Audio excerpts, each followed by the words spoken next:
আসসালামু আলাইকুম রহমতুল্লাহি ওবরাকাতু। আপনাদের মাঝে একটি কবিতা আবৃত্তি করিব উসমান হাদি ভাইকে নিয়ে। উসমান হাদি, লেখক আশরাফুল ইসলাম হবিগঞ্জি।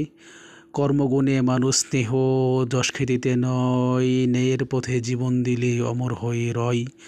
আকাশ বাতাস হলো বাড়ি, চোখের ক্ষণে পানি, মুসলিম জনতা দিল মাটি, উপরে বাঁশের ছানি। মসজিদের এই পাশে শুয়ে আছে বিদ্রোহী কবি নজরুল, তাহার পাশে উসমান হাদি, আল্লাহ করলেন কবুল। গুলিবিদ্ধ হয়ে শহীদ হলেন উসমান হাদি ভাই, খোদার তৈরি জান্নাতের মাঝে পাবেন তিনি ঠাই। আর কত চাও শহীদ খোদা, আর কত কান্দন,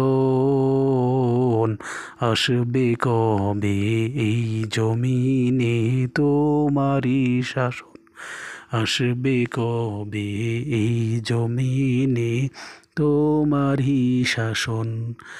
আর কত চাও শহীদ খোদা, আর কত কান্দন, আসবে কবে এই জমিনে তোমারি শাসন, আসবে কবে এই জমিনে তোমারি শাসন।